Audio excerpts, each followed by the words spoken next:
Indigo ப்ரமோட்டர்ஸ்குள்ள நடந்த சண்டை.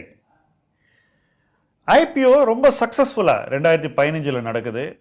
Stock market இண்டிகோவை ரொம்பவே விரும்புது. அந்த ஸ்டாக் விழும்போதெல்லாம் இன்வெஸ்டர்ஸ் அதை தேடி விரட்டி வாங்குறாங்க. இன்ஃபேக்ட் இந்த ஸ்டாக்கை வாங்கின இன்வெஸ்டர்ஸ்ல முக்கியமான நபர் ராகேஷ் ஜுன்ஜுன்வாலா. அவருக்கு இந்த கம்பெனி ரொம்ப பிடிச்சி போச்சு. வாரன் பஃபெட் ஏர்லைனே வாங்கக்கூடாதுன்னு சொல்றாரு, நீங்க எதுக்கு வாங்குறீங்கன்னா கூட அவர் நிறைய பேர் கேள்வி கேட்டாங்க. ஆனா அவர் என்ன சொன்னார்னாக்கா, இவ்வளவு எஃபிஷியண்டா ஒரு பிசினஸ் ரன் பண்றாங்க, இவ்வளவு அழகா கேபிட்டல் ஸ்ட்ரக்சர் வச்சிருக்காங்க, எனக்கு இந்த கம்பெனி பிடிச்சிருக்கு, நான் வாங்குறேன். வாரன் பஃபெட் வாங்கலன்னா அவர் வாங்காம இருக்கட்டும் அப்படின்னாரு. ஸோ அந்த மாதிரி ஒரு ஃபாலோயிங் இந்த கம்பெனிக்கு இருந்தது. இதுல முக்கியமா சொல்ல வேண்டியது, இந்த ஏர்லைன்ல டிராவல் பண்ணக்கூடிய நிறைய பேர் இந்த கம்பெனியோட ஃபேன்ஸ் ஆயிட்டாங்க. அவங்க ஷேரையும் வாங்கினாங்க. பொதுவாக முதலீட்டில் என்ன சொல்லுவாங்கனாக்கா, நீங்கள் எதை நிறைய யூஸ் பண்ணுறீங்களோ அந்த ப்ராடக்ட்ஸையோ சர்வீசஸையோ தரக்கூடிய கம்பெனிஸை நீங்கள் வாங்குங்க அப்படின்னு. அந்த வகையில் ஒரு ஐகானிக் இன்வெஸ்ட்மெண்ட் ஃபாலோயிங் இந்த கம்பெனிக்கு இருக்குது அப்படின்னு தான் நான் சொல்லுவேன். இப்படியே இந்த கம்பெனியினுடைய வளர்ச்சி வந்துக்கிட்டே இருக்குது, மார்க்கெட் ஷேர் கூடிக்கிட்டே இருக்குது. இந்த இடைப்பட்ட காலத்தில் ஜெட் ஏர்வேஸ் நல்லா பண்ணல, மற்ற ஏர்லைன்ஸ் எல்லாமே கீழே போயிட்டு இருக்காங்க. இண்டிகோனுடைய மார்க்கெட் ஷேர் ஏறிக்கிட்டே இருக்கு. இண்டிகோனுடைய மார்க்கெட் ஷேர் ஏற ஏற இந்த ரெண்டு ப்ரமோட்டர்ஸுக்குள்ளேயும் ஒரு பனிப்போர் கூடிக்கிட்டே இருக்கு, அது மூண்டுகிட்டே இருக்கு. ஒரு பக்கம் ராகேஷ் கங்குவால் இந்த ஏர்லைனுக்கான வடிவத்தை கொடுத்தவர், பிசினஸ் மாடலை கொடுத்தவர், எப்படி இதை பண்ணணும்னு சொல்லி கொடுத்தவர். இன்னொரு பக்கம் ராகுல் பாட்டியா, அவர் தான் இந்தியன் ஃபேஸ், அவர் தான் இந்தியன் கவர்மெண்ட்டோட லைஸ் பண்ணவர், இந்தியாவில் இருக்கக்கூடிய பாலிட்டிஷியன்ஸை மேனேஜ் பண்ணவர், இந்தியன் சிஸ்டம்மை அவர் தான் மேனேஜ் பண்ணுறாரு. இவங்க ரெண்டு பேருக்குள்ள ஒரு ஷேர் ஹோல்டர்ஸ் அக்ரிமெண்ட் இருந்தது. எப்பவுமே ஒன்றிற்கு மேற்பட்ட ப்ரமோட்டர்ஸ் இருந்தாக்கா அவங்களுக்குள்ள ஒரு உடன்படிக்கை முதல்லயே இருக்கணும். அதுக்கு பேர் தான் ஷேர் ஹோல்டர்ஸ் அக்ரிமெண்ட். ஒருவேளை நாளைக்கு நமக்குள்ள மனக்கசப்போ கருத்து வேறுபாடோ வந்தால் நாம் எப்படி இயங்கணும், யார் என்னென்ன ரூல்ஸ் எல்லாம் கடைபிடிக்கணும்னு அதில் எழுதியிருக்கும். இந்த ஷேர் ஹோல்டர்ஸ் அக்ரிமெண்ட் பத்தாதுன்னு இண்டிகோல ஆர்டிகல்ஸ் ஆஃப் அசோசியேஷன் என்று சொல்லக்கூடிய ஒரு டாக்குமெண்ட்லையும் எல்லா கம்பெனியும் ஆரம்பிக்கும் போது ஒரு ஆர்டிகல்ஸ் ஆஃப் அசோசியேஷனை ஃபார்ம் பண்ணுவாங்க. அதுக்கப்புறம் எப்போ வேணா அவங்க ரிவைஸ் பண்ணிக்கலாம், அதுக்கு எல்லாரும் உடன்பட்டா ரிவைஸ் பண்ணிக்கலாம். ஆனால் ஆரம்ப கட்டத்தில் யார் ஆரம்பிக்கிறாங்களோ அவங்க மட்டும் சைன் பண்ணி ஒரு ஆர்டிகல்ஸ் ஆஃப் அசோசியேஷன் ஃபார்ம் பண்ணுவாங்க. அதுலேயே இவங்க நிறைய கண்டிஷன்ஸ் கிளாஸஸ் எல்லாம் போட்டிருந்தாங்க. ஆர்டிகல்ஸ் ஆஃப் அசோசியேஷன் பிரகாரம் ஒரு ப்ரமோட்டர் இன்னொரு ப்ரமோட்டரோட பர்மிஷன் இல்லாமல் பங்குகளை கூட விற்க முடியாது. ஷேர் ஹோல்டர்ஸ் அக்ரிமெண்ட் பிரகாரம் ரெண்டு பேருக்கும் கிட்டத்தட்ட ஒரே ஷேர் ஹோல்டிங் இருந்தா கூட, பாட்டியாக்கு 38, இவருக்கும் 37, ஸோ ரெண்டு பேருக்கும் கிட்டத்தட்ட ஒரே ஷேர் ஹோல்டிங் இருந்தா கூட போர்டுடைய அப்பாயின்மெண்ட்ஸ்ல பாட்டியாக்கு அதிக ரைட்ஸை கங்குவால் கொடுத்திருந்தார். இதுக்கு காரணம் முதல்ல இருந்தே இந்த கம்பெனியை ரன் பண்ண போறது பாட்டியா தான்ன்றது ரெண்டு பேருக்கும் தெரியும். ஆனா இந்த கம்பெனியை எப்படி சக்சஸ்ஃபுல்லா ரன் பண்ணணும்னு சொல்லி கொடுத்தது கங்குவால். ஸோ நீ தானே ரன் பண்ண போற, முடிவெடுக்க உனக்கு ரைட்ஸ் வேணா வச்சுக்கன்னு அவர் கேட்ட போது கொடுத்துருக்காரு. ஆனா அன்னைக்கு இவங்க ரெண்டு பேருக்குள்ள இவ்வளவு மனஸ்தாபம் வரும்னு எதிர்பார்க்கவே இல்லை. எப்பவுமே நல்ல நேரத்தில் தான் எல்லாரும் சண்டை போடுவாங்க, இல்லை கெட்ட நேரத்தில் சண்டை போடுவாங்க. இந்த இடைப்பட்ட காலத்தில் யாருமே சண்டை போடுறது இல்லை. இவங்களுக்கு நல்ல நேரமாக வந்தது, யோகம் வந்தது. ஸோ யோகம் வந்தோடனே என்ன ஆச்சு, ரெண்டு பேருக்குள்ள கருத்து வேறுபாடு அதிகரிச்சுது. ரெண்டு பேரும் ஒருத்தருக்கு ஒருத்தர் பேசிக்கிறது குறைச்சிக்கிட்டாங்க. அப்புறம் ஒரு பாயிண்ட்ல வக்கீல் வழியா பேச ஆரம்பிச்சாங்க. வக்கீல்கள் வழியா பேசுறது பத்தாதுன்னு கங்குவால் என்ன பண்ணாரு, நேரா செபிக்கும் பிஎம்ஓக்கும் ஒரு லெட்டர் எழுதுறாரு. அதுல என்ன சொல்றாருனாக்கா, பாட்டியாவினுடைய நிறுவனங்கள் இந்தியாவில் இருக்கு, நாங்க இந்த கம்பெனியை ஸ்டார்ட் பண்ணும்போது நான் பாட்டியாக்கு ஷேர் ஹோல்டர்ஸ் அக்ரிமெண்ட்ல நிறைய ரைட்ஸை கொடுத்தேன். அன்னைக்கு நான் நினைச்சே பார்க்கல பாட்டியாவினுடைய கம்பெனிஸே இண்டிகோவோட நிறைய ரிலேட்டட் பார்ட்டி டிரான்சாக்ஷன்ஸ் பண்ணுவாங்க அப்படின்னு. ஒரு கம்பெனியுடைய ப்ரமோட்டர் தன்னுடைய பிரைவேட் கம்பெனிஸ் தன்னுடைய பப்ளிக் கம்பெனியோட நிறைய டிரான்சாக்ட் பண்ண செய்யும் போது அந்த டிரான்சாக்ஷனுக்கு பேர் தான் ரிலேட்டட் பார்ட்டி டிரான்சாக்ஷன். ஸோ இந்த ரிலேட்டட் பார்ட்டி டிரான்சாக்ஷன் பண்ணாக்கா அந்த பப்ளிக் கம்பெனி யார் யாரோடலாம் இந்த ரிலேட்டட் பார்ட்டி டிரான்சாக்ஷன் பண்ணியிருக்கு, அதன் மூலமா அவங்களுக்கு என்ன ஆதாயம் கிடைச்சிருக்குன்னு ஷேர் ஹோல்டர்ஸ்க்கு ஆனுவல் ரிப்போர்ட்ல சொல்லணும். அதுக்கு பேர் தான் டிஸ்க்ளோஷர். கங்குவால் என்ன சொன்னார்னா, இந்த டிஸ்க்ளோஷர்ஸ்லாம் போதுமான அளவு பாட்டியாவினுடைய குழுமம் செய்யல. அன்னைக்கு நான் இப்படியெல்லாம் நடக்கணும்னு நினைக்கவே இல்லை, ஆனா இந்த அளவுக்கு இவங்க செய்வாங்க அப்படின்னு நான் கற்பனை கூட பண்ணல. அவ்வளவு நடக்குது. இந்த தவறுகள்லாம் நீங்க தான் சரி பார்க்கணும்னு செபிக்கும் பிஎம்ஓக்கு எழுதுறாரு.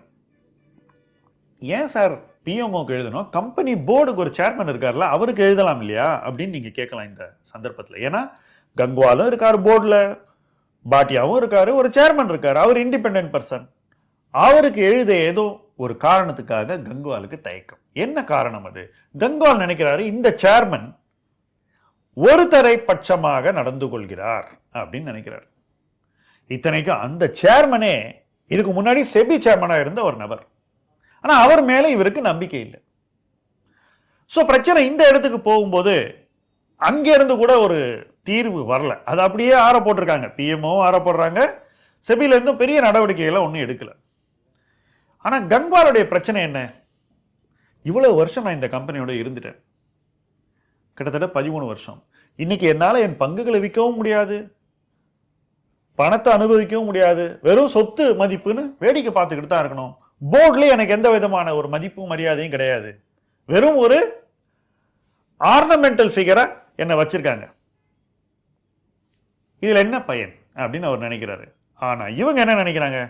அவன் வேணா ஷேர்ஸை வச்சுக்கிட்டு போட்டோம், விற்கலாம் அவனுக்கு தேவையில்லை, விற்கணும்னா என்கிட்ட வரட்டும் பார்ப்போம் அப்படின்னு ஒரு ஆணவமான நிலைப்பாடை இவங்க எடுக்கிறாங்க.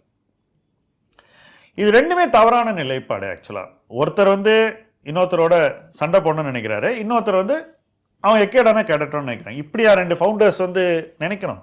வெற்றி இதெல்லாம் செய்ய செய்யுது அப்படின்னு தான் நான் நினைக்கிறேன். சரி, அடுத்து என்ன நடக்குது? அடுத்தது கோவிட் வருது. கோவிட் வந்த உடனே 2 பேரும் தரையில் இறக்கப்பட்டார்கள். 2 பேருடைய அந்த நிறுவன மதிப்பு பத்தின அந்த ஒரு போதை ஓவர் நைட் இறங்கிடுச்சு. அதுக்கப்புறம் ஸ்லோவா பேசுவாங்க அப்படின்னு பார்த்தா அப்பவும் அவங்க செய்யல. ஸோ கங்குவால் என்ன பண்றாரு? அடுத்தது LCIA என்று சொல்லக்கூடிய லண்டன் கோர்ட் ஆஃப் இன்டர்நேஷனல் ஆர்பிட்ரேஷன்ல போய் என்னுடைய ரைட்ஸ் இந்த ஷேர் ஹோல்டர்ஸ் அக்ரிமெண்ட்ல ஒரு பட்சமாக இருக்கிறது, அதை நீங்க அவனை வெளியெடுக்க சொல்லுங்க அப்படின்னு கேட்கிறாரு. பாட்டியா என்ன சொல்றாரு? இவன் இங்கெல்லாம் போய் இந்த மாதிரிலாம் என்கிட்ட பேசிட்டான் என்னை பத்தி, அதனால எனக்கு டெஃபமேஷன், மான நஷ்டம் ஏற்பட்டிருக்கிறது, அதுக்கு அவனை டேமேஜ் கொடுக்க சொல்லுங்கன்னு. கடைசியில் கோர்ட் என்ன சொல்லிச்சுன்னா, கங்குவாலுக்கு ஷேர் ஹோல்டிங் அக்ரிமெண்ட்ல கேட்கப்பட்ட அந்த ரைட்ஸ் இருக்குன்னு சொல்றாங்க. அவர் வேணா அவர் ஷேர்ஸை விற்கலாம், ஆர்டிகல்ஸ் ஆஃப் அசோசியேஷனை அமெண்ட் பண்ணணும்னு சொல்றாங்க. அதே சமயத்தில் பாட்டியாக்கு மான நஷ்டம் ஏற்பட்டிருக்கிறது, இவரை $50,000 கொடுக்க சொல்லுங்கன்னு சொல்றாங்க. ஸோ 2 பேருக்கும் ஒரு வகையில வெற்றி கிடைச்சிருது, ஒரு ஃபேஸ் சேவர். அப்போ உடனே பாட்டியா ஆக்ஷன் எடுக்கல.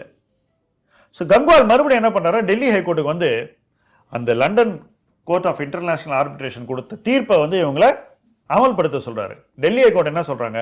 அந்த தீர்ப்புல 90 நாள் டைம் கொடுத்துருக்கு, இன்னும் 90 நாள் முடியல, வெயிட் பண்ணுங்க அப்படின்னு சொல்றாங்க. எப்படி 2 பேருக்குமே டைம் வாஸ் ரன்னிங் அவுட். இவங்க பேசி சுமூகமா ஒரு தீர்வுக்கு வரணும்.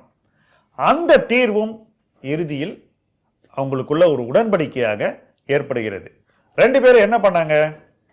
2 பேரும் சேர்ந்து ஒரு இஜிஎம் கன்வீன் பண்றாங்க. அந்த இஜிஎம்ல எந்த தங்கு தடையும் இல்லாமல் தன் பங்குகளை விற்க கங்குவாலுக்கு அனுமதி வழங்கப்படுகிறது. ஸோ அந்த பழைய ஆர்டிகல்ஸ் ஆஃப் அசோசியேஷனை இவங்க அமெண்ட் பண்ணிடுறாங்க. டிசம்பர் 30, 2021 இஜிஎம்ல பர்மிஷன் கிடைச்ச உடனே கங்குவால் என்ன பண்றாரு? கொஞ்ச நாள் வெயிட் பண்றாரு, இன்னும் கொஞ்சம் ஸ்டாக் பிரைஸ் ஏறட்டும்னு. செப்டம்பர் 2022 அவர் 2.8% ஸ்டேக்கை விற்கிறாரு, 2000 கோடி ரூபாய் வர மாதிரி. அதுக்கு அடுத்தது ஆகஸ்ட் 23 விற்கிறாரு, பிப்ரவரி 23 விற்கிறார். ஸோ இந்த வருஷம் இது வரைக்கும் 2 வாட்டி பங்குகளை வித்திருக்காரு. செப்டம்பர் 22க்கு அப்புறம் பிப்ரவரி 23 4% விற்கிறாரு, 2900 கோடி ரூபாய்க்கு. ஆகஸ்ட்ல மறுபடியும் 4% விற்கிறாரு, இந்த வாட்டி கொஞ்சம் அதிக மதிப்பு, 3370 கோடிக்கு. ஸோ மொத்தமாக 10.8 விழுக்காடு தன்னுடைய பங்குகளை கங்குவால் குடும்பம் வெற்றிருக்கிறது. அவங்களுக்கு கிடைச்ச பணம் 8270 கோடி ரூபாய்.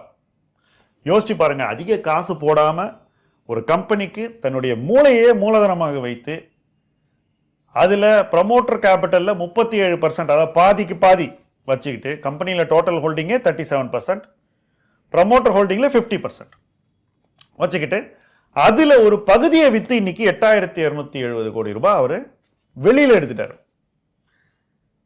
சுமூகமான தீர்வு வந்தோடனே கங்வால் என்ன சொன்னார்னா 5 ஆண்டுகளுக்குள்ள நான் என்னுடைய பங்குகளை மெதுவாக விற்று வெளியேறுவேன் அப்படின்னு சொல்லியிருக்காரு. இதுவரைக்கும் 5 ஆண்டு நடக்கல, இதுவரைக்கும் 1.5 வருஷம் தான் நடந்திருக்கு.